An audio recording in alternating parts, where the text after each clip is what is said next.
Magandang gabi mga kapatid.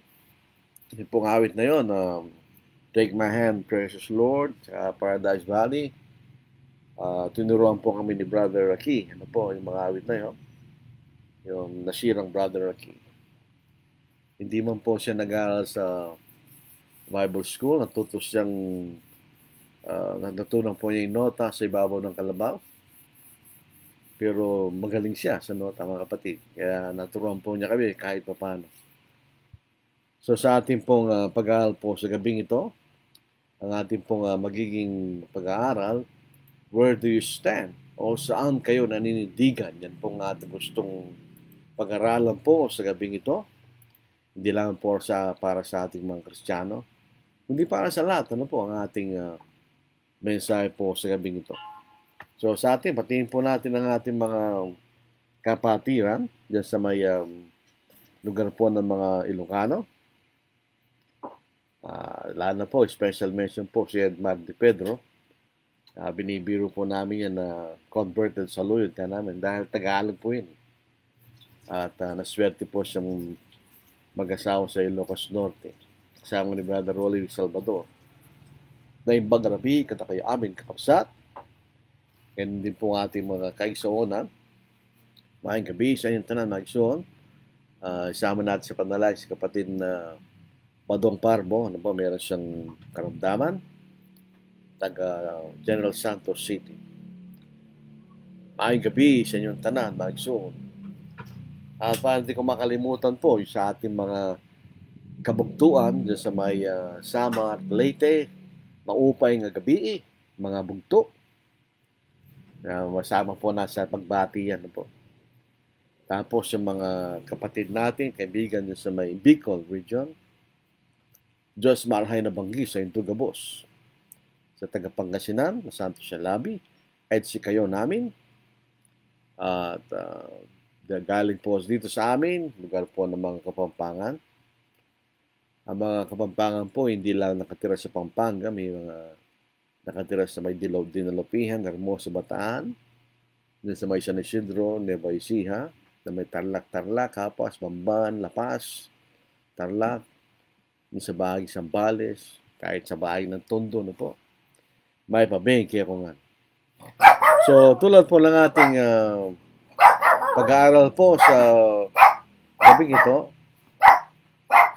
ang ating pong paksa ay patungkol po sa kung saan tayo naninindigan. Where do we stand? Where do you stand? Ano po? Saan kayo naninindigan? Yun po ang ating pag-aaralan po sa gabing ito. Kung tayo po yung mga Kristiyano, tatanungin po natin ang ating mga sarili. Saan ba tayo naninindigan? Where do we stand? Napakahalaga po ng paksa po natin ngayon. Kahit na busy po yung mga aso namin. May tao po sa gate pagkaganyan. Ito po yung mahalaga. Hindi po natin ito binibigyan ng parang walang kahalagahan. Pero ito yung mahalaga. Saan tayo naninindigan? Alam po ninyo, ang ating Panginoon, inaasahan niya ang kanyang mga lagad na sila magkaroon ng paninindigan at manindigan sila doon. Hindi tayo pwede maging alagad ni Kristo na wala tayong paninindigan. We have to stand on something. Tayo ba'y naninindigan sa totoo o sa ibang bagay? Sabi nga po ng Panginoon sa isang iglesia sa nakatala sa Apocalypse na hindi sila mainit, hindi sila malamig. Wala silang paninindigan. Mas gusto ng Diyos na tayo manindigan kahit sa mali. At least alam niya, mali ka. Kaysa sa wala kang paninindigan. Si Brother Larry Hafley na sumakabilang buhay na po, hindi ko po siya nakita. Hindi ko rin siya personal nakilala, pero from time to time, ako po yung nag-email sa kanya, lalo na po pang pinag-uusapan ay debate dahil sa isang marunong na debatista. Sa isang cassette tape na pinadala sa akin ni Brother Ron Halbrook 30 years ago siguro.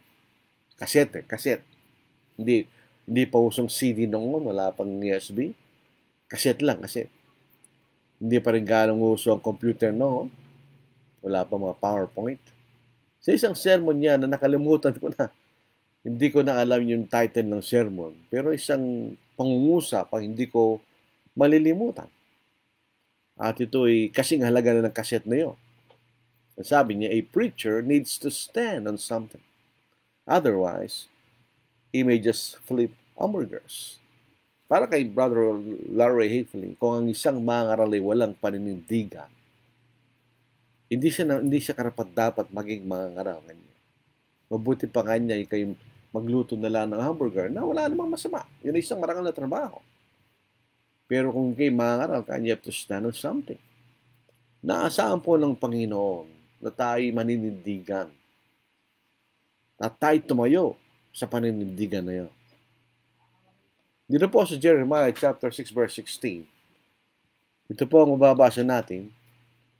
Ganito sabi ng Panginoon, tumayo kayo sa mga daan at tumingin. At ipagtanong ninyo ang mga sinaunang landas. Kung saan naroon ang mabuting daan at lumakad kayo roon. At kayo makakatagpo ng kapahingahan para sa inyong mga kaluluwa. Ngunit kailang sinabi, hindi kami lalakad doon. So, sabihin, sabi ng Panginoon, manindigan kayo kanya. Doon sa mga sinaunang landas. Nandoon ang mabuting daan kanya. Doon kayo lumakad. Doon kayo manindigan kanya. Kaya alam mo, ang bansang Israel sa mga panahon na yon, hindi nila pinakinggan ng Panginoon. Eventually, sila naging alipin sa Babylon. Binigyan sila ng pagkakataon ng Diyos, sila manindigan sa totoo, at iwanan nila yung mga paniniwala sa mga Diyos-Diyosan, hindi sila nakinig. Nang kailang matigas na puso, nagsabi, hindi kami lalakad doon, okay? Hindi kayo lalakad doon, sabi ng Panginoon, dadalhin ko kayo sa Babylon. At sila'y naparusahan doon. Ipinakita ng Panginoon kung sino siya. Siya makapangyarihang Panginoon. Isang bagay na mababasa natin sa Biblia, sa Bagong Tipan, tayo po iniligtas sa biyaya. Doon po sa Efeso, ikalawang kabanata, ikawalong talata, sa biyaya kayo nangiligtas sa pamamagitan ng pananampalataya. Ito'y kaloob ng Diyos at hindi sa inyong sarili kanya. So ito ay po iniligtas ng biyaya ng Diyos. Yan ang biyaya ng Ebanghelyo. Yan ang biyaya ng ating Panginoon na sinamatay sa krus, nilibing, at nabuhay na maguli. Kinakailangan tayo manindigan sa biyayang yun. Marami pong mga maling pananampalataya na nagsasabi ang biyaya ay walang kondisyon. Pag tayo niligtas sa biyaya, wala na tayong gagawin. Wrong. Kailangan tayo manindigan doon sa biyayang yun na binigay sa atin ng Diyos sa pamamagitan ng ating Panginoon. At ating tinanggap, kaya tayo mga Kristiyano ngayon. Dito po sa Romans chapter 5 verse 24, pasinin po natin at basahin natin. Sa pamamagitan niya, nakalapit tayo sa biyayang ito na ating pinaninindigan. So, yun ang biyaya ng kaligtasan. At sabi rito ni Pablo na ating pinaninindigan. Eh kung ang biyaya ay walang kondisyon, paano ka maninindigan? So, yung biyayang yun na tayo niligtas ay mayroong kondisyon. At doon tayo naninindigan kanya. At nagagalak tayo sa pag-asa ng kalalatihan ng Diyos. Kung tayo po ay naninindigan sa biyaya ng Diyos, tayo nagagalak sa pag-asa na naghihintay sa atin. Yun ang pag-asa ng buhay na walang hanggan. Titignan po tayo naninindigan sa biyaya ng Diyos. Actually, doon po sa sulat ni Pedro, sa pangalawang Pedro, ikatlong kabanata, ikalabing-walong talata, yun ang sabi niya, kayo lumago sa biyaya niya. At sa kaalaman ng ating Panginoong Jesucristo. Lumago kayo sa biyaya. Eh, paano ka lalago sa biyaya sa paniniwalang iba na ito yung kaligtasan na walang gagawin? Meron. Kaya nga tayo lumago kayo sa biyaya. Dito po sa unang Pedro, ikalimang kabanata, 12, sa pamamagitan ni Silvano na itinuturing kong tapat nating kapatid, ay sinulatan ko kayo ng maikli upang pasiglahin kayo, at magpatotoo na ito ang tunay na biyaya ng Diyos. Manindigan kayo rito kanya. Kailangan niyong patunayan kanya na inyong kaligtasan na galing sa na walang iba kundi ang biyaya ng Diyos, manindigan kayo doon kanya. Hindi tayo dapat umalis sa biyaya ng Diyos. So, hindi na makikita natin, mayroong kondisyon ng biyaya ng Diyos. Kailangan tayo manindigan sa mga kondisyon na yun para mapanatili natin yung pag-asa na pinapangako sa atin ng Diyos, yung pag-asa ng buhay na walang hanggan. Dahil pwede tayo mahulog mula sa biyaya ng Diyos. Yun pong ating pinag-aralan nung Biyernes. Katuruan po ng mga Calvinist. Once saved, always saved. Hindi totoo yun. May kondisyon ng biyaya ng Diyos. Pwede tayo mahulog mula sa biyaya. Maraming talata, pero pumili lang po tayo ng isa sa Galatians chapter 5, verse 4. Kayo hiwalay kay Kristo, kayo mga nagnanais aring ganap sa pamagitan ng kautusan, nahulog kayo mula sa biyaya. Ito pong sulat ni Pablo sa mga taga-Galacia. Ito yung sinulat niya para bigyan sila ng babala na huwag silang bumalik sa kautusan ni Moises. Dahil pinalaya na sila doon sa pamagitan ng ebanghelyo ng ating Panginoon, sa pamagitan ng biyaya ng Diyos. Kaya kung sila magpapatuloy na manatili doon at aring ganap sa pamagitan ng kautusan, nahulog kayo sa biyaya. Bakit? Sapagkat walang kaligtasan sa kautusan ni Moises. At ang biyaya ang magliligtas sa atin galing sa ating Panginoon. So kung ikay magpipilit na sundin mo pa rin ang kautusan ni Moises, kasi kaisipan na ikay maliligtas, wala lang halaga si Kristo sa iyo na namatay siya sa krus. Kaya kayo nahulog mula sa biyaya. So, tayo na tayo mahulog sa biyaya kung hindi natin paninindigan ang biyaya ng Diyos. Gawin natin ang kondisyon ng biyaya ng Diyos. Mahuhulog tayo sa biyaya. Kaya wala po once saved, always saved. Si Pablo po sabi niya, ako ay ako nga. Sa pamagitan ng biyaya. In other words, tayo ay tayo ngayon dahil sa biyaya ng Diyos. Kung ano tayo ngayon? Tayo mga Kristiyano, tayo lagad ng Panginoon, tayo mga ligtas, ay Diyon ay dahil sa biyaya ng Diyos. Yan. Kung walang biyaya ng Diyos, wala tayong kaligtasan. Kung yung biyaya ng Diyos, yan ang kamatayan ng Panginoon, ang kanyang pagkalibing at pagkabuhin na muli. Sa kanyang kamatayan, tumulong kanyang dugo na maghugas sa ating mga kasalanan. At ang kanyang pagkabuhay na maguli ay nagpapatunay na siya ang anak ng Diyos na may kapangyarihan na magligtas sa atin sa pamagitan ng kanyang dugo. Yan ang biyaya ng Diyos. That's the grace. Kung ano tayo ngayon ay dahil sa biyaya ng Diyos. Sabi po ni Pablo, sa 1 Corinto, 15 kabanata, sa 10 talata, subahal sa pamagitan ng biyaya ng Diyos, ako ay ako kanya. Dati siyang mamamatay Kristiyano. Dahil siya nag-uusig ng mga Kristiyano. Pero hindi na siya kanya. At ang kanyang biyaya na binigay sa akin na hindi nawawalan ng kabuluhan. Sa halip ako'y naglingkod na higit kaysa sa kanilang lahat. Bagamat hindi ako, kundi ang biyaya ng Diyos na nasa akin. So ipaglilingkod ni Pablo na higit sa lahat kanya. Kung papasinin po natin, siyang pinakahuling naging apostol. Pero later on, siyang naging maraming gawain na pinatutunayan ng maraming sulat na kanyang isinulat sa Bagong Tipan. Majority ng Old New Testament ay sulat ni Apostle Paul. Ito ay dahil sa biyaya na binigay sa kanya ng Diyos. Kaya sabi niya, hindi mawawalan ng kabuluhan yung biyayang yun sa pamagitan ng paglilingkod kanya. So, yung tingnan nyo, ang biyaya ng Diyos ay may gagawin. May kondisyon. Huwag tayong maniwala doon sa walang kondisyon, ang conditional salvation, ang conditional election, wala sa Biblia po yun. Ang tugbiyay ng Diyos ay nagtuturo sa atin kung paano tayo maninindigan sa kanyang biyaya. Tingnan ninyo. Kung tayo po ay nasa biyaya ng Diyos, ay meron tayong paraan ng pamumuhay sa biyaya ng Diyos.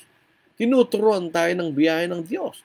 Paano tayo manatili at manindigan sa biyaya ng Diyos? Dito po sa Titus chapter 2 verse 11, ano po? Sapagkat napakitang biyaya ng Diyos, yung nagdadala ng kaligtasan sa lahat ng tao. Na nagtuturo sa atin na matapos itakwil ng kasamaan at mga makamundong pagnanasa, ay dapat tayong mamuhay na may katinoan. Mabagsik yung salitang nyo.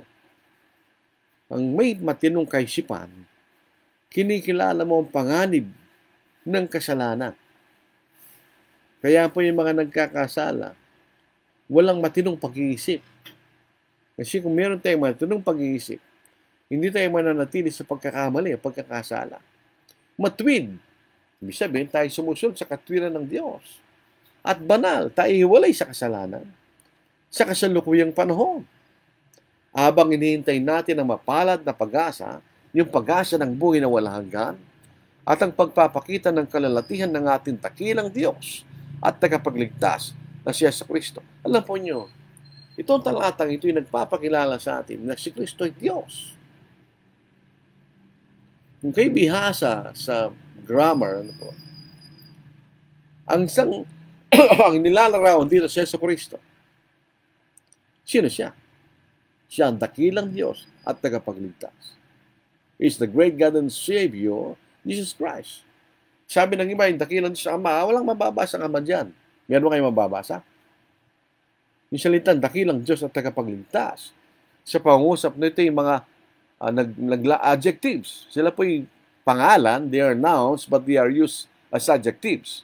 Para ilarawan kung sino ang ating Panginoon. Siya ang dakilang Diyos at tagapagligtas. Kaya tayo manindigan sa biyaya ng Diyos. Dahil tinuturuan din tayo ng biyaya ng Diyos, mga kapatid. Para tayo manindigan sa biyaya ng Diyos. Kaya mali po yung mga sabi nila, biyaya walang kondisyon. Kailan naging walang kondisyon ng biyaya? Lahat ng biyaya may kondisyon. At least kailangan mong tanggapin. Di ba? Ano ba, yung 4Ps na programa ng gobyerno, biyaya yun eh. Wala bang kondisyon yun? Meron. Mag-fill up ka nga eh. Pagkatapos mo tinanggap yung pera, hindi mo pwedeng isugal, hindi mo pwedeng gamitin sa paraan na hindi sinasabi ng gobyerno. Kailangan ito gamitin mo sa pag-aaral ng mga anak, sa inyong mga pangangailangan. Di ba may kondisyon yun? So, kailangan tayo manindigan sa biyaya ng Diyos. Kailangan tayong manindigan sa Ebanghelyo. Stand in the gospel. Tandaan po natin, may mga bulang gospel. May mga false gospels na nagtuturo sa atin sa panahon na ito. Pero kailangan tayong manindigan sa Ebanghelyo. You have to stand in the gospel. Doon lang sa katotohanan. Doon tayo manindigan sa katotohanan ng Ebanghelyo. Kung hindi ito tinuturo ng Ebanghelyo, hindi natin dapat paniwalaan, hindi natin dapat gawin. Dahil ang paninindigan natin para tayo maligtas ay nasa Ebanghelyo ng ating Panginoon. Nung sumulat po si Pablo sa mga taga-Korinto, ito sabi niya, ngayon mga kapatid, ipinaalala ko sa inyo ang magandang balita, yan ang Ebanghelyo, na ipinangaral ko sa inyo, na inyong tinanggap. So tinanggap nila, sila sumunod. Sila nabautismuhan, tinanggap nila. Nasa naman yung pinaninindigan. Hindi sapat yung tinanggap mo eh. Kailangan mong panindigan ganyan. You have to stand.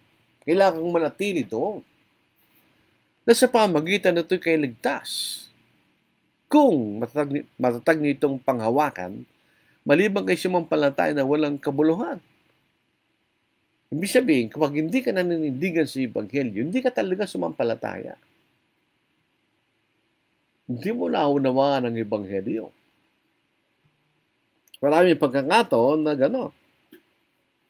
Meron kang ibang layo na kaya ka nabautismuhan o sumampalataya, hindi ka talaga sumampalataya sa Diyos. Ang Ebanghelyong ito, sabi ni Pablo, sapagkat ibinigay ko sa inyo ang una sa lahat at aking ding tinanggap na si Kristo ay namatay para sa ating mga kasalanan ayon sa mga kasulatan. At siya'y nilibing at muling binuhay ng 3 araw ayon sa mga kasulatan. At siya'y nagpakita kay Cephas at pagkatapos ay sa 12. So tayo ba'y naninindigan sa Ebanghelyo ng Panginoon? Nang sumulat si Pablo sa mga taga-Galacia, hindi sila naninindigan sa Ebanghelyo ng Panginoon. Sila yung madaling umalis sa tunay na Ebanghelyo at naniwala sa ibang Ebanghelyo kanya. Hindi sila nanindigan doon sa Ebanghelyo na nagligtas sa kanila. Kaya sila isinulatan ni Pablo. Ito isang urgent letter ni Pablo sa mga taga-Galacia kanya. Dito sa unang kabanata, unang 6 hanggang 8, ako'y namamangha na napakabilis niyong iniwan siya na tumawag sa inyo sa biyaya ni Kristo at bumaling kayo sa ibang Ebanghelyo. Hindi sa may ibang ebanghelyo, kundi mayroon ilan na naggugulo sa inyo at nagnanais na baluktutin ng ebanghelyo ni Kristo. Subalit kahit kami o siyang anghel mula sa langit, ang mangaral sa inyo ng ebanghelyo na iba sa aming ipinangaral sa inyo ay ayan sa sumpay. Hindi tayo pwedeng tumanggap ng ibang ebanghelyo. Kailangan tayong tanggapin yung tunay na ebanghelyo, tayo manindigan doon. Hindi tayo dapat umalis doon. Dapat tayo tumindig doon, hindi tayo makilos at manatili tayo doon. Yun sa 1 Korinto, 15 kabanata. Ito po ay paborito kong talata. So, doon sa 58 talata, kaya nga kapatid kong minamahal, kayo maging matatag ganyan. Pag sinabing matatag, kahit anong mangyari, hindi ka alis. Matatag, hindi nakikilos ganyan. Mananatili ka, in other words, na laging sagana sa gawa ng Panginoon, yamang nalalaman ninyo na hindi walang kabuluhan ng inyong gawa sa Panginoon ang paninindigan sa Ebanghelyo. Tayo matatag, di nakilos, laging sumasagana sa gawa ng Panginoon. So, ang katanungan, mao ang saludsod. Iding kutang. This is the question. Are you standing in the gospel of Christ? O sa ibang bagay? Tayo ba'y nananandigan sa ebanghelyo ng ating Panginoon? Kailangan tayong manandigan laban sa lalang ng Diablo. Alam po niyo ang Diabolos ay yung ibang pangalan ng Diabolos ay Satanas. O sa English, Satan. Ang ibig sabihin, adversary, kaaway. Ang ibig sabihin ng Diablo, yaong nag-aakusa na hindi totoo. So yung Diablo, meron siyang lalang para dayain tayo. Kailangan tayo manindigan laban sa lalang ng Diablo. Otherwise, ang gusto ng Diablo, yung Diablo po, hindi na niya kukunin sa kanya. Sa kanya na yun. Ang kinukuha niya ay tayo. Tayo mga lagad ng Panginoon. Dahil hindi tayo sa kanya. Yun na po sa 2 Korinto, 2 kabanata, 11 talata. Ito'y aming ginagawa upang huwag kaming malamangan ni Satanas, sapagkat kami hindi mangmang tungkol sa kanyang mga balak. Alam nila ang layunin ni Satanas na Apostle Paul. Alam nila. Kaya alam nila kanya ang mga paraan ni Satanas. At nilalabanan nila. Sila naninindigan laban sa mga balak ni Satanas. Eh, siyempre, ang balak lang ni Satanas ay dayahin tayo para matanggal tayo mula sa biyaya ng Diyos. Naghahanap lang siya ng pagkakataon na tayo ay makuha niya. He is just looking for an opportunity to seize us. Mga makuha niya muli mula sa Diyos. No, sa unang, alam po niyo, ang larawan ng Diablo ay isang leon. Kung kayo po nanonood sa National Geographic, etc., ang leon po, hindi lumalaban ng patas siya. Naghihintay lang siya. Nakatingin lang. Pag nakita siya ng hayop na mahina, may sakit, yan ang kanyang pupuntahan at papatayin. Hindi siya papatay ng malakas at malusog na hayop. Ito sinasabi ng Apostle Peter.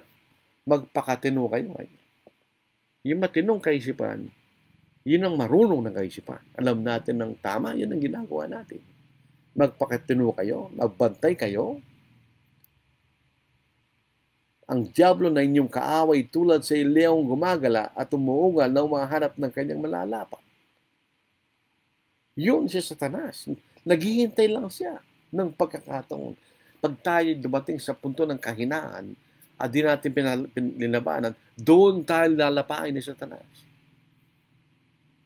Pero sabi ni Pablo, sa Efeso, 4 kabanata, sa talata 17, huwag bigyan ng pagkakataon ng Diablo. Do not give the devil an opportunity kanya. Ang pinag-uusapan po doon ay magalit. Huwag ka magalit pa. At magkasala kanya. Huwag mong patagalin ang galit mo hanggang sa paglubog ng araw. Sabi ni Pablo. Huwag niyong bigyan ng pagkakataon ng Diablo ngayon. Huwag tayong padaya sa Diablo. Mandaraya nga po yan eh. Mandaraya po yan. Alam niyo bisa mandaraya? Scammer yan. Sabihin niya, maganda itong gagawin, maganda ito, huwag ka mag-alala. Oo. Sa madaling panahon, pero hindi mo alam yung kabayaran ng bagay na pinagagawa sa ni Satanas. Ito'y magdudulot ng kapahamakan sa atin. Kaya huwag tayo padaya. Alam niyo, mandaraya, magaling magsalita yan. Yung mga magaling magsalita, madali mandaya yan. Pwede kayo paikutan yung kaisipan. At ikaw ay magkakaroon ng, tama nga naman. Katulad ni Eva, di ba? Inumpisa ang pangalang Korinto, 11 kabanata, sa 3 talata. Ngunit ako'y natatakot na kung paano si Eva ay dinaya ng ahas sa pamagitan ng kanyang katsusuhan. Ang inyong mga pag-iisip ay mailigaw mula sa katapatan at kadalisayan kay Kristo. Ito po ang iniisip ng mga mangaral, iniisip ng mga elders. Yan ang concern. Baka madaya mga kapatid. Na tinuturo natin ang tama para bigyan natin sila ng pananggalang laban sa pandaraya ng diablo. Napakaraming nadadaya, kahit mga mangaral, nadadaya ng diablo. Nadadaya sa iba't ibang paraan. Alam po niyo ang paraan para labanan po natin ang diablo ay sa pamamagitan ng ating paninindigan sa salita ng Diyos. Dito po sa Efeso, 6 na kabanata, tayo po'y nilalarawan bilang sundalo. At ang ating lakas ay hindi galing sa ating sarili, kundi galing sa ating Panginoon.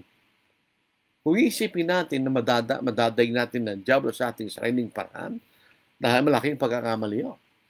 Sabi ni Pablo sa Efeso, 6 na kabanata, 10 hanggang sa 18, kauling-ulingan patuloy kayo magpalakas sa Panginoon. Ganyan. Paano yun? Ito po isang metonymy. Ano ba yung ginagamit ng Panginoon para palakasin tayo? Ang kanyang salita.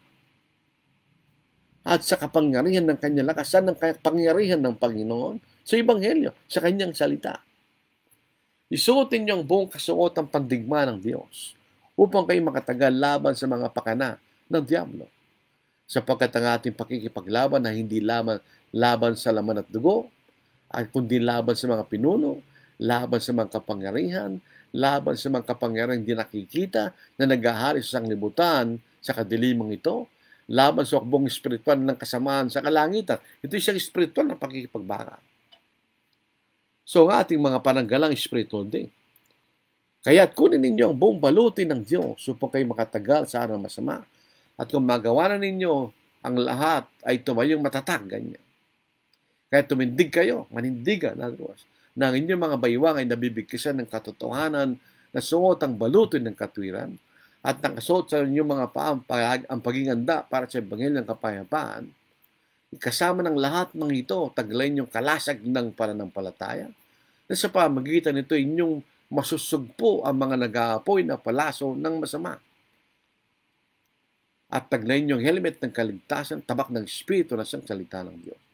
Ito po ay sundalo. Ang sundalo po ay defensive, pinoproteksyon ng sarili niya.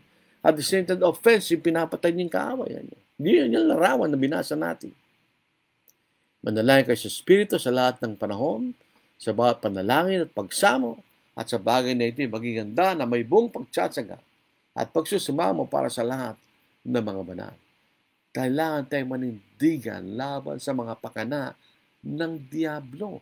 Sa paanong paraan tayo magpakalakas sa Panginoon at sa kapangyarihan ng kanyang lakas na walang iba kundi kanyang salita. Kung ito ating ginagawa, ang salita ng Diyos, at ito ating pinapangarap, tinuturo, yun ang sinasabing manindigan tayo laban sa pakana ng diablo. Kung hindi po natin alam ang kapakanan ng diablo, paano natin lalabanan? Kung hindi natin alam ang salita ng Diyos na siyang ating weapon laban kay Satanas, paano natin siya palalabanan? Para tayo sundalo, di marunong bumaril.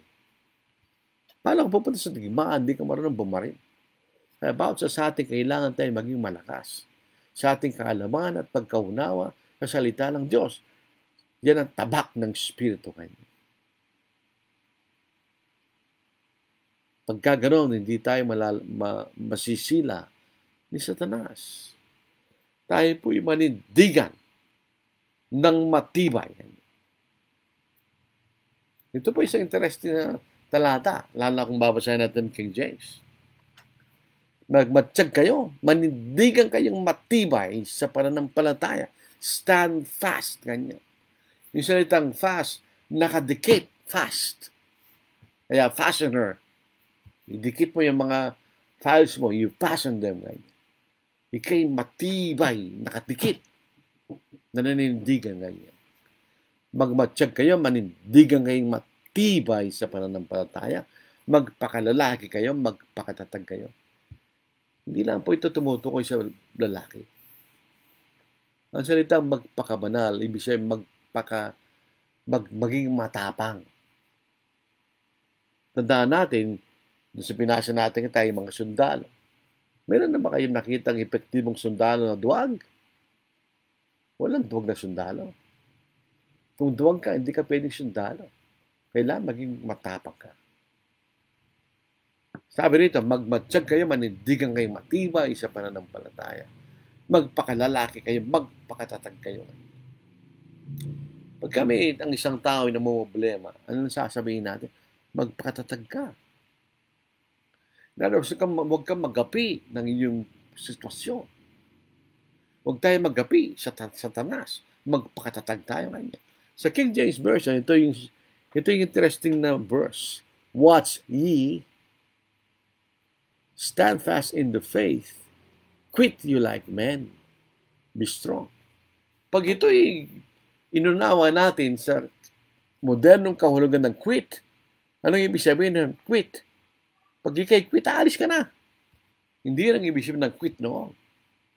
Quit you like men, kanya ibig sabihin, maging matapang ngayon. Yun po sa mas modernong salin, sa New King James, watch, stand fast in the faith, saan tayo manindigan ng matibay sa ating pananampalataya. Be brave, be strong. Brave, strong.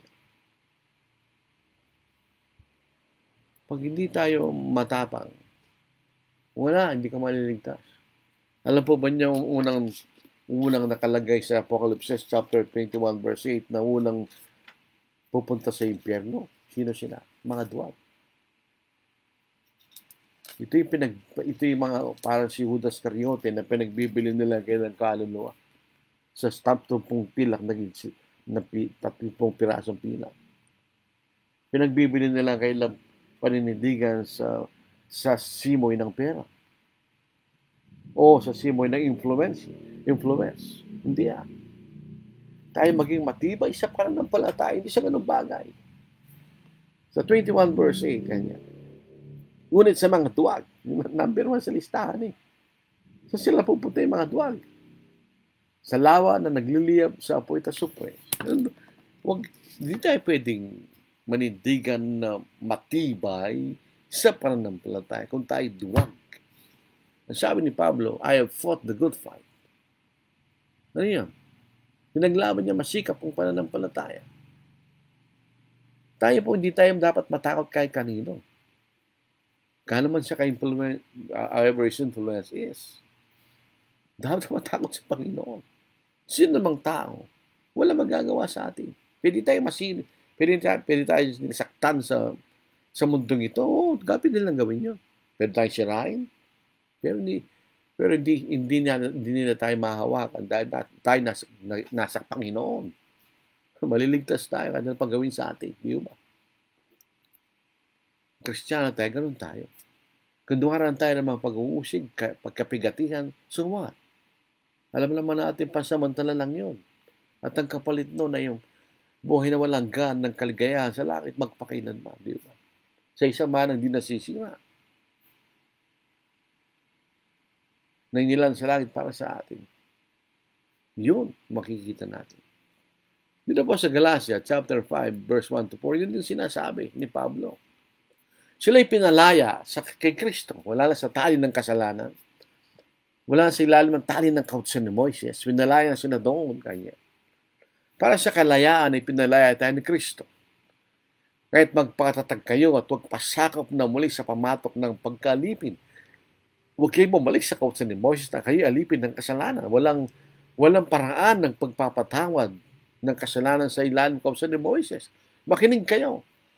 Akong si Pablo ay nagsasabi sa inyo na kung kayo pagtutuli, si Kristo ay hindi magiging pakinabang sa inyo. At muli kong pinatutuhanan sa bawat tao nagpatuloy na siya may pananagutang tumupad sa buong kautusan. Tayo po yung Pilipino, meron tayong customary ng mga lalaki na nagpapatuloy. Hindi dahil sa naniniwala tayo kautusan ni Moises. Ang sinasabi ni Pablo rito, nagpapatuloy dahil sila sumusunod sa kautusan ni Moises. At kayo hiwalay kay Kristo, kayong mga nagnanais aring ganap sa pamagitan ng kautusan, nahulog kayo mula sa biyaya. Kaya kayong mga Kristiyano, itong mga Kristiyano ito sa Galacia, hindi sila naging matatag sa pananampalataya. Hindi sila nagpatatag. Sila'y muling nakuha. Sila'y mahina. At nahulog sa biyaya. Dito po sa Filipos chapter 1 verse 27. Ang inyo lamang pamumuhay maging karapat-dapat sa Ebanghelyo ng Kristo. Na kahit ako'y dumating at kayo makita, o wala man sa harap ninyo, mabalitaan ko ang mga bagay patungkol sa inyo na kayo naninindigan sa isang spirito. Ano yung sabihin no? Kayo naninindigan sa lahat ng turo na galing sa Espiritu Santo. Na may isang isipan na magkakasamang nagsisikap para sa pananampalataya ng Ebanghelyo. Manindigan kayo ngayon. Alam ang trabaho ng Espiritu Santo. Di ba pinahag niya buong katotohanan? Ang ibig sabihin nito ni Pablo, manindigan kayo sa buong katotohanan ganyan. Na may isang isipan na magkasamang nagsisikap para sa pananampalataya ng Ebanghelyo. Anong ating isang kaisipan? Gusto natin maligtas. Kaya nagsisikap tayo. Yun ang isang kaisipan ng mga Kristiyano. Naninindigan sa sinasabi ng Espiritu Santo.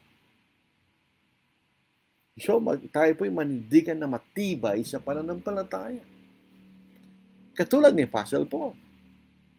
Nakipaglaban ako, buting pakikipaglaban. Iningatan ko ang pananampalataya. Iningatan ko ang pananampalataya. Siya nanindigan na matibay sa pananampalataya. Kailangan tayong manindigang matibay sa Panginoon. Wala na tayo ibang asahan na tagapagligtas kundi ng ating Panginoon. Hindi tayo pwedeng mawalay sa Panginoon, tayo maliligtas. Hindi pwede yun. Kailangan tayo manindigan na matibay sa Panginoon. Sa Panginoon lang. Hindi sa ibang tao. Kasi yun naman siya. Minsan nagsasabi, matinding mangaral yan, paniwala mo. Hindi ko paniniwalaan lang isang matinding mangaral kung hindi siya nagtuturo ng tama. Kahit sino pa siya, hindi ko natatakot sa kanya. Natatakot na ako sa Panginoon. Dito po sa Thessalonica chapter 3 verse 8. Sapagkat ngayon ay nabubuhay kami. Kung kayo maninindigang matibay sa Panginoon. Ganyan. Sabi na, ang kahulugan ng kailang pagpapagal kanya, sana kayo manindigang matibay sa Panginoon. Ganyan. Tayo maniwala sa Panginoon. Tayo magtiwala sa kanyang mga pangako. At tayo maninindigan sa mga pangako yun ng Panginoon na kanya tutuparin. Dito po sa pangalang Thessalonica, ikalawang banata, sa 15 talata. Kaya mga kapatid, kayo manindigang matibay at yung panghawakan ng mga tradisyon na sa inyo tinuro namin. Biliwalag natin ang tradisyon. Ang ibig sabihin ng tradisyon, ito yung mga bagay na lumipat mula sa isang saling lahi patungo sa ibang saling lahi. Ito yung mga bagay na sinabi. Tandaan natin noong panahon na yun, hindi pa lahat na nakasulat. May mga bagay na sinabi lamang ng mga apostol, kaya yun ay tradisyon. Ito yung nililipat sa pamagitan ng bibig. So may tradisyon ng Diyos, may tradisyon ng mga tao. Ang tradisyon ng galing sa Diyos na isulat later on na isulat sa Bagong Tipan. Kaya mga kapatid, kayo manindigang matibay kanya.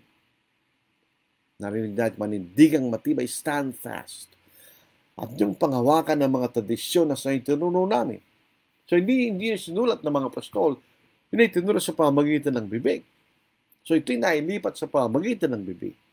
Ganun din ang mga tradisyon natin sa Pilipinas. Hindi ito tinuturo o nakasulat.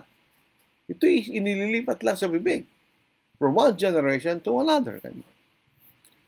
So yun ang tradisyon na tinuro ng mga apostol. Manindigan kayo itong pangawakan nyo kanya. Maging sa pamamagitan ng salita, yun ang tradisyon, o sulat mula sa amin. Kung yun ay tinuro na verbally, o sinulat nila kanya, yun ang matibay yung panindigan at panghawakan, sabi niya. So hindi kayo dapat maniwala saan mang sino man nagtuturo kung ang tinuturo ay mali. Doon lamang tinuro namin sa inyo at isinulat namin sa inyo. Doon kayo manindigang matibay, yun ang panghawakan nyo kanya.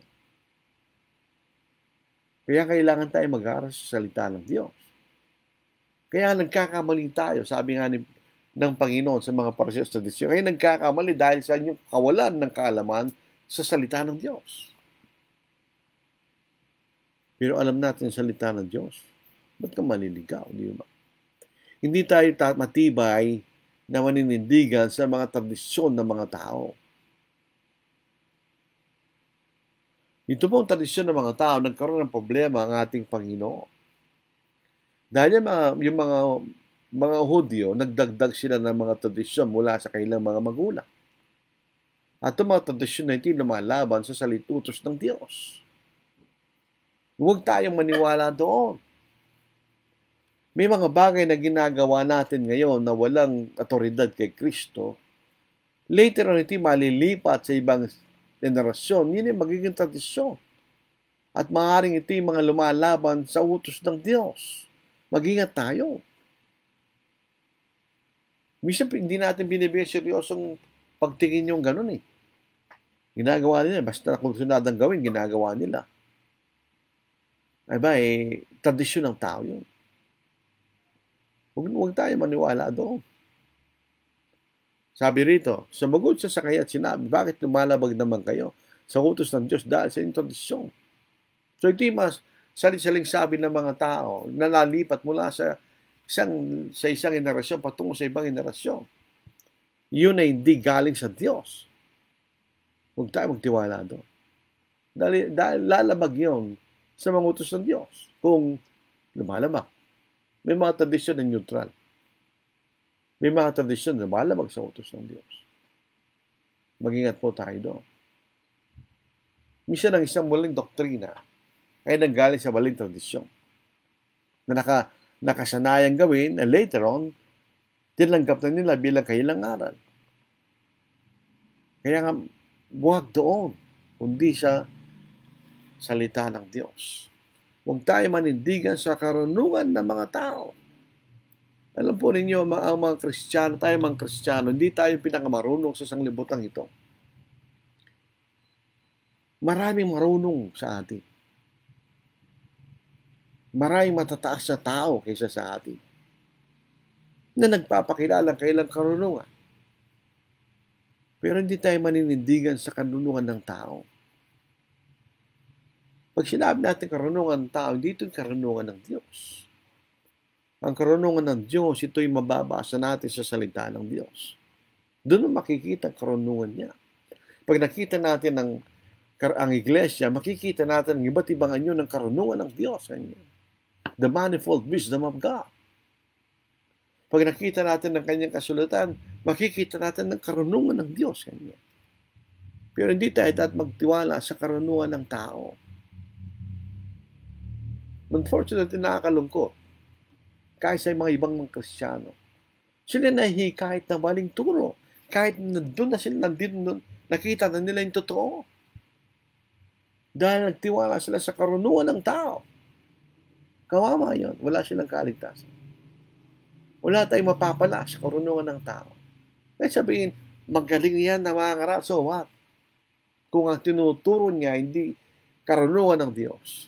Kung itinuturo niya hindi katotohanan, hindi magaling sa akin yun. Mangmang yun na mangangaral. Hindi niya alam ang dapat niyang gawin. Isip mo naman dapat mong gawin. Bakit ka matuturo ng wala sa Biblia? Mangmang yun, hindi marunong. Hindi matindi yun. Ang matinding mangaral ay yung nakatindig at naninindigan sa karunungan ng Diyos. Si Pablo po ay isang marunong na tao. Siya isang Pariseo. Sa mataas ang kalagayan sa lipunan ng mga Hudyo.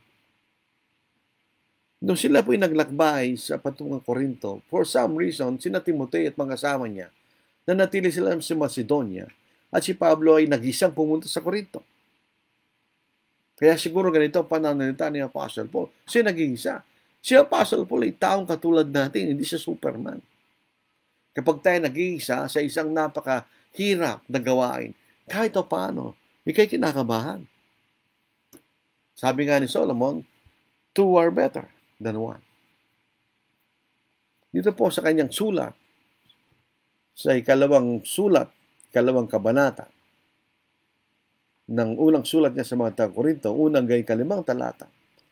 Mga kapatid, nang ako'y dumating sa inyo, so wala na siya sa Korinto sa pagkakataon na ito, hindi ko dumating na nagpapahayag sa inyo ng patutuo ng Diyos sa pamamagitan ng matatahig na pananalita at karunungan. Minsan may mga preacher na nagtuturo ng homiletics. Hindi ko sinasabi hindi mahalaga yun. Pero pag tinuturo ka ng homiletics para yumabang ka sa iyong pangangaral, that's useless. Nagtuturo lang sa iyo na kayo maging matayog at mayabang. Si Pablo hindi siya ganun eh. Itinuro niya ang patutuo ng Diyos. Hindi siya pamamagitan ng matatayog na pananalita o karunungan. So paano? Sapagkat aking ipinasyang walang anumang malaman sa gitna ninyo maliban na siya sa Kristo at siya na napako sa krus. Amen. Ang ibig sabihin, ang ebanghelyo at katotohanan na galing sa ating Panginoon. Wala na akong ibang itinuro sa inyo, maliban yun kanya. Si Pablo po ba, alang siya dumating, siya itang mayabang. Very confident. Meron nabalita niya, walang chismis. Di umano, allegedly. Kung totoo man, ha? Kung totoo ito, awawa yung taong yun. Sana hindi totoo. Mayabang ako, hindi ko na maalis kanya. Sasabi mo sa gitna ng mga kapatid, mayabang ka nga. Ang kayabangan, di magliligtas yan. Dapat alisin natin yung kayabangan. Kung meron dapat magyabang si Apostle Paul, sa isang Pariseo, alam niya ang kautusan ni Moises. Siya'y nag-aaral sa paa ni Gamaliel. O marunong siya sa kautusan ni Moises.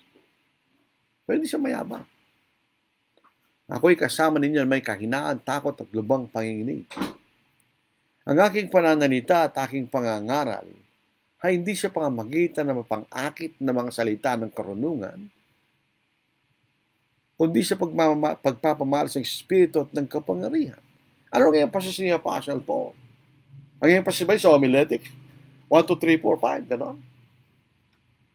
Ako hindi man ako nag-aanong homiletics. And I don't care. Para sa akin, ang tamang pagtuturo ay mailipat mong karunungan mo sa nakikinig sa iyo, naintindihan nila. Yun ang tunay na homiletics. Ituturo sa maayos na paraan. Yun ang utong homiletics. Hindi ako nag-aaral ng homiletics. Hindi ko kailangan mag-aaral. Hindi bisa ako'y marunong. Pero ako'y naging tagapagturo sa universidad. Hindi ko pinagmamayabang. Nagkataon lang. So alam ko ang paraan ng pagtuturo. Dapat ganun tayo pag nagtuturo, hindi siya kayabangan. Kung di siya layo na maunawaan na nakikinig ang ating sinasabi, minsan salita ka lang salita, wala naman silang maintindihan. That's useless banana. Useless banana, di mo makakain yun. Hindi ganun. Si Pablo, tingnan po niya siya, Apostle Paul, dapat siyang ating uliran.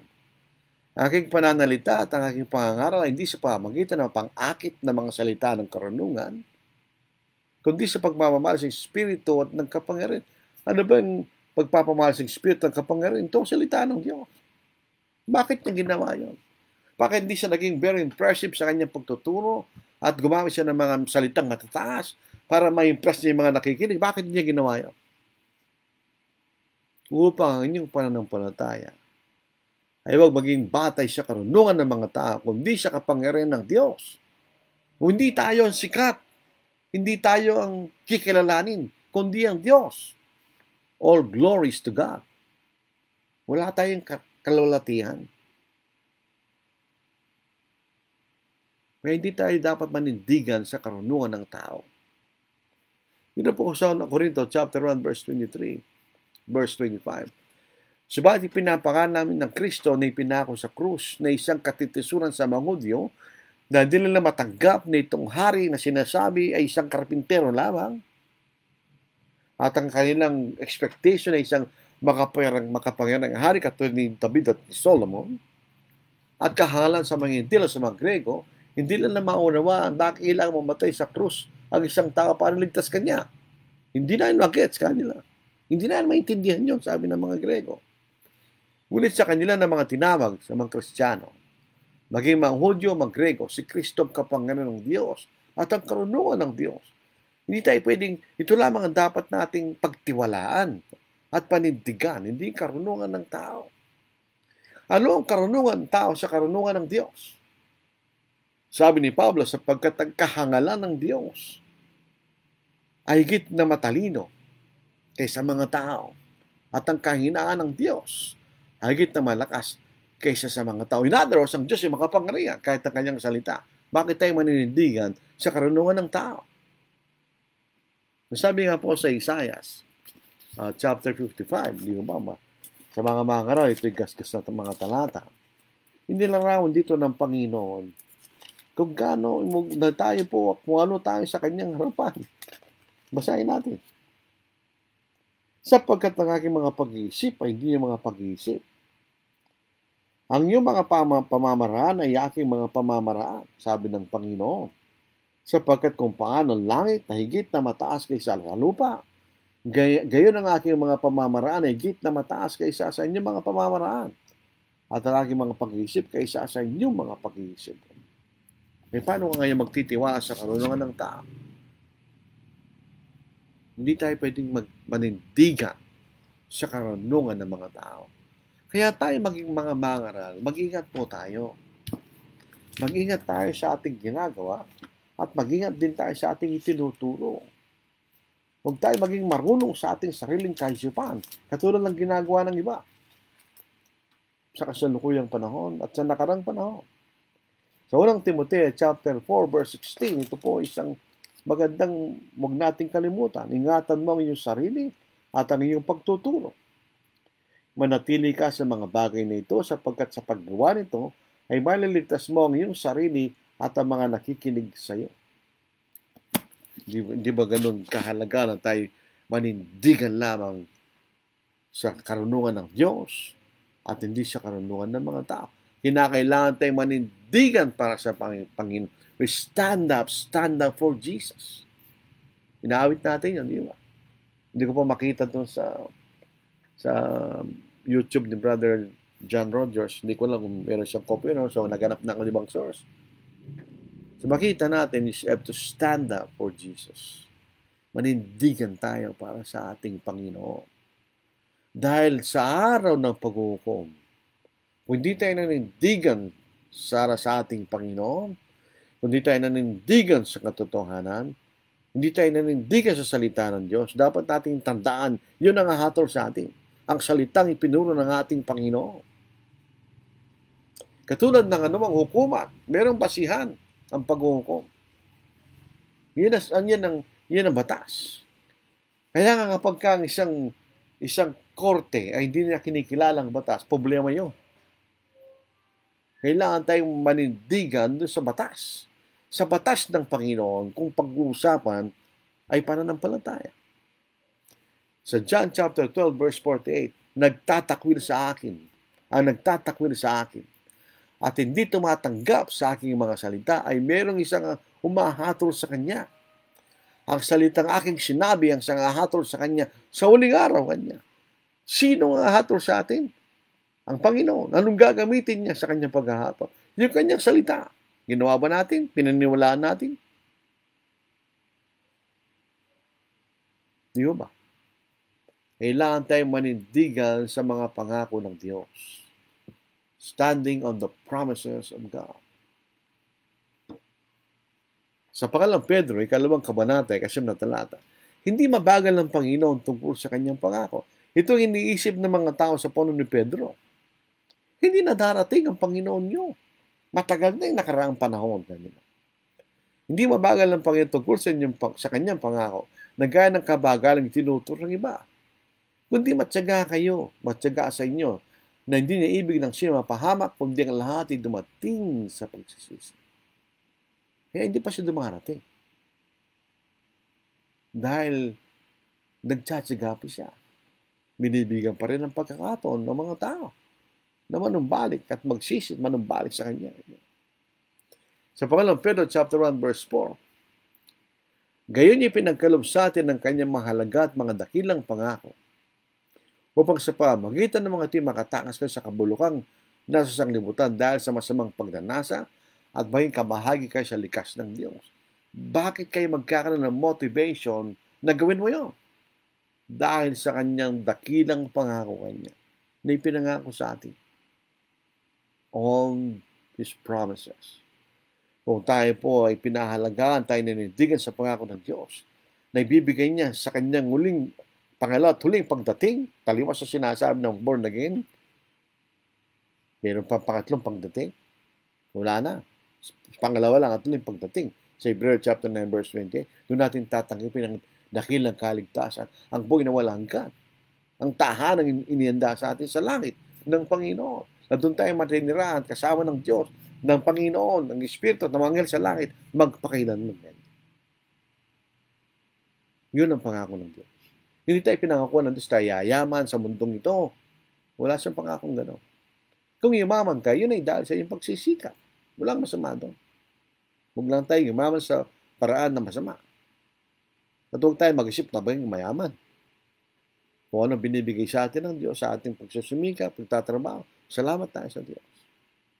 Bilang pagpanghuli at konklusyon ng ating pag-aaral, we are encouraged to have the courage to take a stand for truth.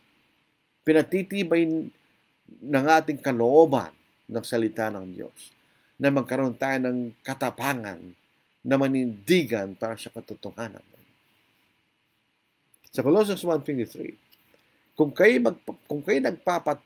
nagpapatuloy na matatag at matibay sa pananampalataya at hindi nakikilos sa pag-asa ng Ebanghelyo na niyong narinig, na ipinapangaral sa lahat ng mga nilalang sa silong ng langit. Akong si Pablo ay naging ministro ng Ebanghelyo nito. Ano sabi niya? Kung kayo nagpapatuloy na matatag at matibay sa pananampalataya at di nakikilos sa pag-asa ng Ebanghelyo na niyong narinig, anong tawag doon? Kondisyon yun, iba. Kung gagawin natin yun, ay maliligtas tayo. We have to stand, maging matapang, stand for the truth. We all stand before the judgment seat of Christ. We all stand before the judgment seat of Christ. Tayo po'y tatayo sa hukuman ng Panginoon sa huling araw on the judgment day. Ganyan.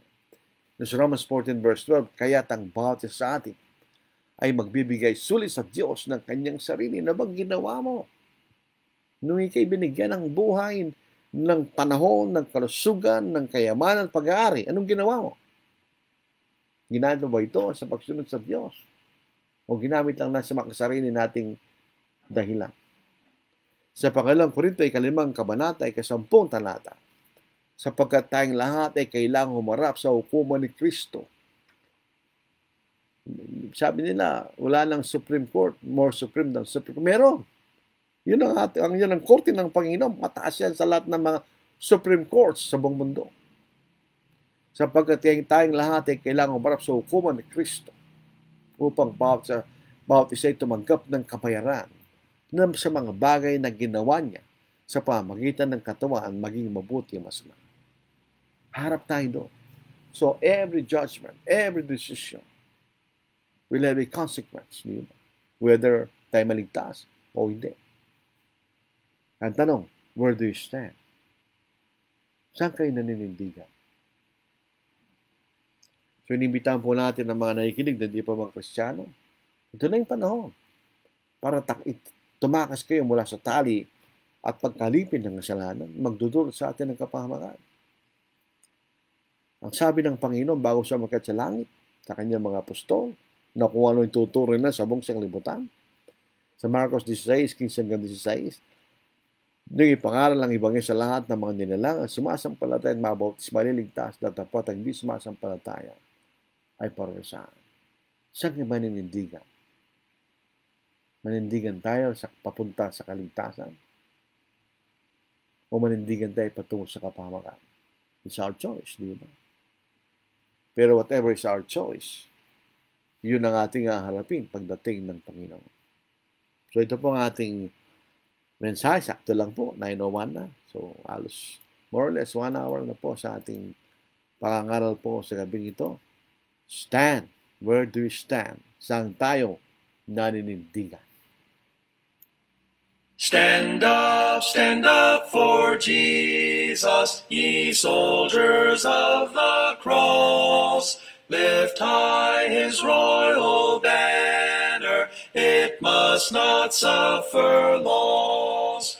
From victory unto victory, his army shall he lead, till every foe is vanquished, and Christ is Lord indeed. Stand up for Jesus, the trumpet call obey. Forth to the mighty conflict, in this his glorious day.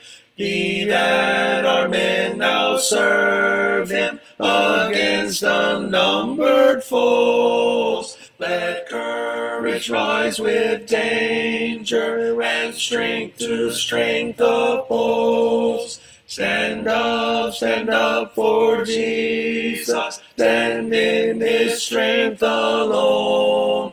The arm of flesh will fail you, ye dare not trust your own. Put on the gospel armor, and watching unto prayer, where duty calls or danger, be never wanting there. Stand up for Jesus, the strife will not be long. This day the noise of battle, the next the victor's song. To him that overcometh, a crown of life shall be. He with the King of glory shall reign eternally. Yan po ang ating tema ngayon na po. Sound the battle cry, see the foe is nigh, raise the standard high for the Lord. Gird your armor on, stand firm everyone, rest your cause on his holy word.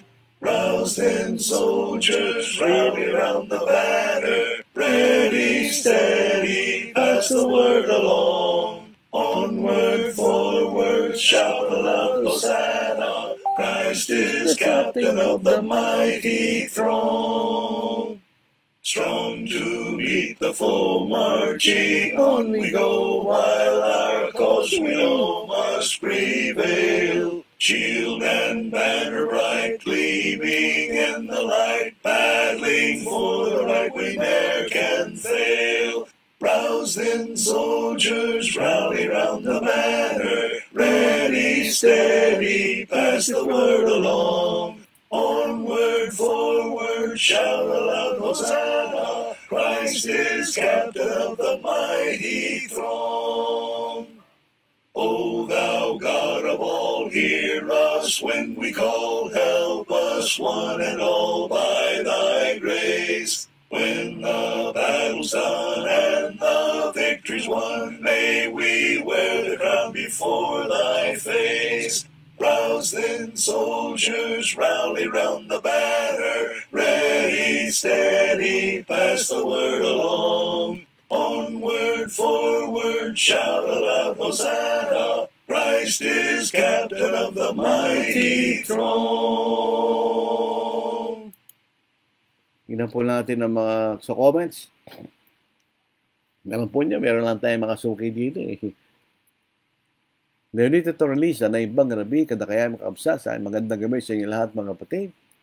Oljan Ocampo, good evening po. Taga-Dubai po yan. G. Bartolome Domingo, magandang gabi po sa ating lahat mga kapatid. Ngayon din sa iyo kapatid na Lord, ngayon din sa inyo Brother Jimmy, sa iyong pamilya. Marisa Rieta Manzanillo, good evening Brother Lordy sa lahat ng mga kapatid. Good evening ni Sister. Lorna Mariano, good evening po Brad. Ang alam ko po, taga-lawag po itong kapatid na ito. Jimmy Bartolome Domingo, watching from Solana, Cagayan. Sana po wala nang ulan dyan. Dati may lumubog po sa may Cagayan. John Bautista, good evening. Ito po ang ating kaibigan at kamanggagawa kay Kristo. Vicente Ka, magandang gabi po Brother Lordy sa mga kapatid. Recently po ay nag-birthday po si Brother Kaya na po. So medyo nagkaedad na po siya ng 1 taon.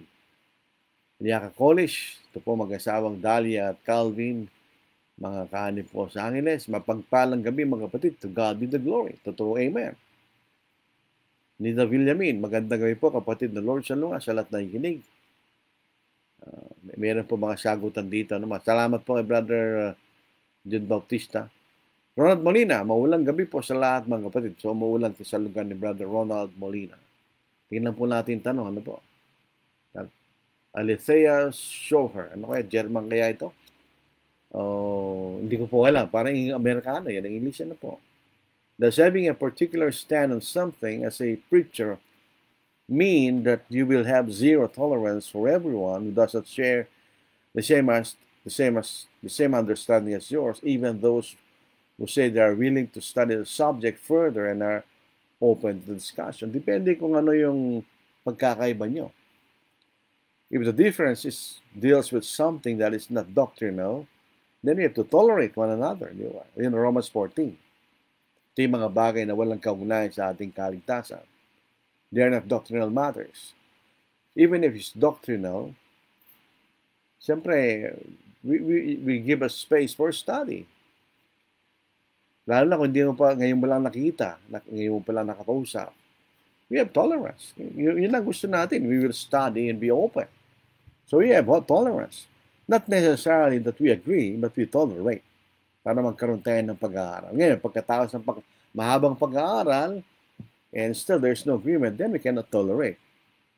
Alam natin yun na hindi tamang aral. Diba? If it goes against the scriptures, after several times of studying, at wala pa rin, there's a point when sabi ng Panginoon, yung paa mo kanya kaskas mo na, tumalis ka na kanya. But if it is open for study, why not? We can tolerate as long as we're studying. Kaya tingnan po natin sagot ni Brother John na po. Oh, yeah. Having a particular stand, ito po yung sagot ni Brother John Bautista. A preach doesn't mean having zero tolerance for those who do not share the same understanding as preachers. You must preach the word with conviction, tama po yan, but also with humility and patience. Totoo rin yan. There is a difference between compromising the truth and allowing time for honest study and discussion. If someone is sincerely open to examining the scriptures further, we should encourage that and not dismiss it. At the same time, we must remain clear and consistent about what the Bible teaches, so that in the end it is God's word, not personal preference, etc. Amen. Hindi kung gusto yun, when he is open, yung tao po is open for study, then we should have patience. Siyempre, gusto niya matuto eh. Pero sabi ko nga, there is a time frame which we should use our wisdom. Gamitin natin na ating karunungan as whether we will continue or stop. Pagka nakikita natin na yung tao ay close-minded, hindi siya naniniwala sa sinasabi ng Diyos, then we cannot tolerate that anymore. Hindi na natin pag-aaral. It will not yield to something. Walang magandang bungay. Yan ang sinasabi ni Pablo na naging walang kabulang pag-uusap niya. For as long as open and is willing to listen and study and open the Bible, walang problema yan. Maganda nga yung ganun eh. Yun nga hinahanap natin mga tao. So there is a balance. We need to preach the gospel with conviction. At the same time, bigyan natin ng pagkakataon. We must give the opportunity for the person to learn. An open study. We shouldn't be prejudiced. Siyempre, kailangan talaga Biblia ang magiging basihan ng ating magiging pag-aaral. Wala na yata, andun na. Does the Bible consider intolerance a sin? Sumugod po ito. Tingnan natin, sagot Brother na po. The Bible doesn't directly label intolerance as a sin, but it teaches believers to reject sin and falsehood while showing patience, humility, and love toward people. Christians are called to be intolerant of evil, yet not harsh or hateful toward those who err. In short, intolerance toward sin is right, but intolerance toward people in a spirit of pride and hatred is wrong. Hindi naman tayo nagyayamang dapat. Sabi nga po ni Pedro, kung may nagtatanong sa atin ng pag-asa nasa atin, tayo laging andan ng pagsagot sa mga tao nagtatanong ng pag-asa nasa atin na may kaamon at takot ka. In other words, with humility, hindi sa kayabangan. Minsan tayo po mga ngaral, minsan we succumb to kayabangan dahil nasa totoo tayo. Hindi masama yun. Alisin po natin spiritong gano'n, mga kapatid. Pero we cannot tolerate sin. We should not tolerate sin. Pero we do not disrespect the sinner. Nabastusin mo, hindi masama din man yan. Masama po yun. Kasalanan din yun. Mabayaan mo siya kung ayaw niya magbago. That's his or her choice. At least ginawa lang po natin, turuan natin siya. We did our best not maturuan siya. Kung ayaw niya, wala tayong magagawa. Kahit ang Diyos, wala na magagawa pag ang tao po ay sarado ang kanyang kaisipan. Pababayaan ka na ng Diyos. So, gamitin natin ang ating karunungan sa mga bagay na ganito. So, hindi tayo necessarily pagka hindi natin kapananampalataya that we should be intolerant. Hindi naman. We should give the space at pagkakataon na mag-aaral. Ngayon kung ayaw makita natin na sarado, study will be useless. Hindi man nakikinig. Ayaw niyang buksan ang kanyang kaisipan. Wala tayong magagawa. May sinasabi po si Brother Lenito, ang pinupuntiran ng demonyo sa isang Kristiyano ay ang paninindigan nito. Kailangan magmatyago pang hindi mahulog sa biyaya ng Diyos. Ang tanong ko, anong senyales ng isang nawala ng paninindigan? May pagbabago ba sa kanyang pag-uugali bilang alagad ng Diyos? Magandang tanong yan. Tingnan po niyo sa 1 Corintios sa 15 kabanata. Mayroong maling pananampalataya tungkol sa pagkabuhay na maguli. Sabi ron, walang pagkabuhay na maguli. So, yung tao pag namatay, hindi na siya mabubuhay maguli. Ano yung consequence no? Nasabi ni Pablo, kung wala ng pagkabuhay na maguli, ito natin gawin. Tayo kumain at uminom at magpakasaya sapagkat bukas yung mamatay tayo. Yun ang prinsipyo ng sanglibutan. So, ano maging consequence na maling aral? Magbabagong pag-uugali mo kasi kung halimbawa, once saved, always saved. Kung kahit anong gawin mo, maligtas ka pa rin, magbabagong pag-uugali mo. May nakikita kong mga baptist na umiinom ng alak. Bakit? Kaya anong paggawin niya? Ligtas na sila eh. So pagka mali ang ating paniniwala, may magbabagong pag-uugali mo siyempre. Dahil ang ating paniniwala ang nagtuturo sa atin kung ano ang ating pag-uugali. Kung tama po yung doktrina, tama ang iyong pag-uugali dahil susunod mo yung tamang aral.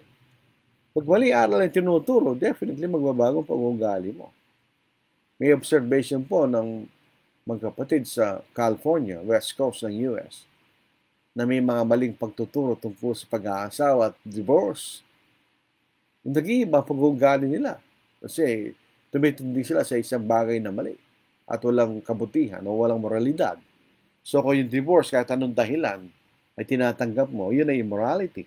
So anumang ibang immoral na bagay, ay gagawin mo na rin. Bakit? gumawa ka ng isang immoralidad, mas madali lang gumawa ng ibang immoralidad, di ba? Yun ang makikita natin. So, huwag mismo magbabago pa ugali mo. Kung ang pag-uugali mo kapag pagkunawa mo na ang Diyos ay nagbibigay sa atin ng abundant material life, na ang sinasabing abundant life ay masaganang material na pamumuhay, magbabago ang pag-uugali mo. Pero kung ang paniniwala mo, ang Diyos ay pinakakuha tayo buhay na wala hanggan, ay mo ang pag-uugali mo, ikay mag-uugali sa kalooban ng Diyos. So mayroong tendency gano'n, mag-iiba yung pag-uugali nila kasi mali yung turo nila eh. Pag tumalikod na sila sa katotohanan, ano mangyayari sa kanila? Hindi na sila sumusunod sa kalooban ng Diyos. So magbabago ang pag-uugali nila. Isang magandang ilustrasyon para makita natin sa Romans chapter 1.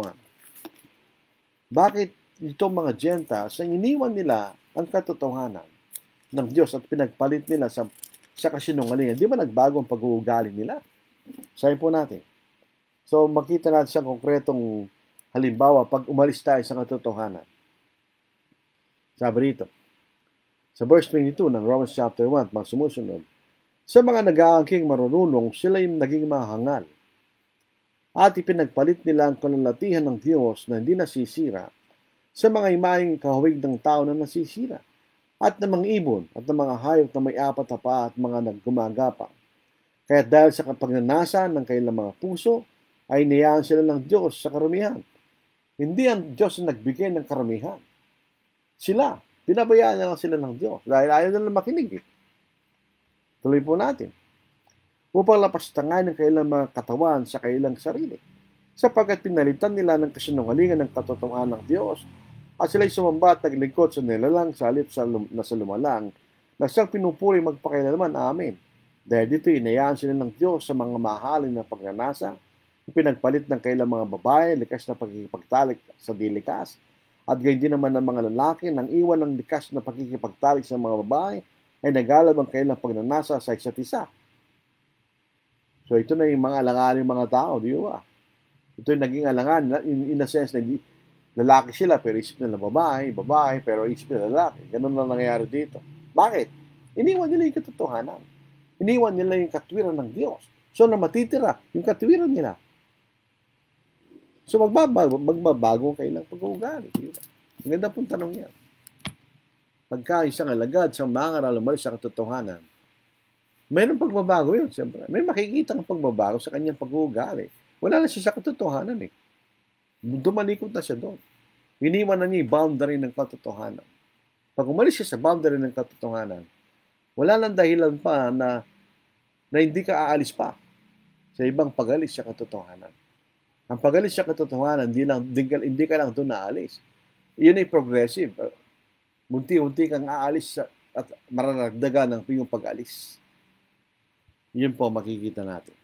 Maraming salamat po kay Brother John Bautista na sinagot po yung mga tanungan ni Ginoo, Binibini, hindi ko alam, Alethea, Show her. Ang ganda ng pangalan po. Alethea, Show her. Kaya lang, hindi ko po alam. Mamaya, check ko po yung profile. So maraming salamat po sa inyong pakikinig. Manindigan po tayo. You have to stand. Manindigan tayo. Ang paninindigan mahalaga. Sa naman larangan ng buhay, lalo sa pananampalataya. Kailangan tayo manindigan. We have to stand for the truth. Maraming salamat po sa inyong matyagang panonood at pakikinig. So, papasin nyo, balance po ang ating pag-aaral. Meron po tayong bahagi na expose natin ng mali. Meron naman mga ganitong klaseng pag-aaral para tayo tumibay sa ating pananampalataya. So, kayong mga kaibigan namin na nakikinig po na hindi pa kayo sumunod sa Ebanghelyo, inaanyayahan po namin kayo. Kami po ay buong pusong nag-aanyay sa inyo na makipag-aaral po kayo sa amin sa katotohanan. Para katulad namin, makita rin po ninyo ang daan patungo sa ating Panginoon. Eventually, daan patungo sa langit. Maraming salamat. So tayo po ay manalangin. Banal, muli, kami po ay nagagalak, nasisiyahan sa ganitong panahon na palagi niyo binibigay sa amin na magkaroon kayong pagkakataon na mag-aaral po sa inyong mga salita. Ikaw po aming itinatanyag, O Diyos. Ikaw po ang aming nilalahati, pinaparangalan, at hindi po ang mga sarili. Tinatanggap po namin, O Diyos, kami yung mga lingkod lamang na katungkulan po namin na aming ipahayag ang inyong mga aral na nababasa po sa inyong mga salita. Nawa po ang mga kaibigan po namin na nakikinig po sa gabing ito ay buksan nila ang kailang kaisipan upang makita nila ang iyong mabuti at kaayang kalooban na magbibigay ng kabutihan sa kanila hanggang sa buhay na walang hanggan. Dinadalain po namin ang mga kapatid na may karamdaman, si Terophilia, si Sister Jing na nasa ospital, na operahan po siya ng nilalis po ang kanyang gallbladder dahil po sa mga bato. Dinadalain din po na si Brother Badong Parbo na may karamdaman din. At lahat po ng mga kapatid na nasa karamdaman, dinadalain po namin sila sa inyo, O Diyos. Kayo po ang nakakalam sa mabuti para sa amin. Yung po mga bagong mga kapatid na nabautismuhan, sana sila ay manatiling matatag sa inyong katotohanan at magpatuloy po sila sa paglago sa kailang pananampalataya. Idinadalain po namin ng Diyos na sana ay mapanatiling kapayapaan sa mga dakong ito, na wag namang mala ang mga digmaan ng mga bansa, yamang ito'y magkaka-epekto po sa aming mapayapa at matiwasay na paglilingkod sa inyo, Diyos. Sana po magkaroon ng karunungan ng mga magkakabilang panig upang malaman nila ang tamang bagay na kailang gawin na hindi magdudulot ng kaguluhan ng Diyos. Nawa'y manatili po kami sa katwiran, sa inyong katwiran, at mamuhay kami nararapat sa aming pagkatawag na yung tinawag sa amin ng Diyos. Patawarin niyo kami sa mga pagkakasala, pagkakamali na aming nagagawa. Hindi po namin kiniklaim na kami matuwid sa aming sariling paraan. Kami naging matuwid dahil sa inyong pagpapatawad, dahil sa inyong biyaya, sa inyong patuloy na paglilingkod at pagsunod sa inyong kalooban. At nawa'y bigyan po niyo po kami mali, O Diyos, ng mga pagkakataong ganito, na ibuksan niyo mga puso ng mga tao na naaralan namin, upang tanggapin din po nila ang iyong katotohanan. At ang mga bagay tayo may iningi sa dakilang pangalan ng Kristo. Amen. Hindi ko alam kung bukas o sa Sabado tayo magkakaroon ng pag-aaral, pero mababasa lang naman po yun sa aking Facebook, yung schedule doon. Basta alas 8 palagi yan sa ating pag-aaral. Maraming salamat po sa inyong matyagang pakikinig at panonood. Nawa'y biyaan tayo ng Diyos. Ingat po tayo. God bless.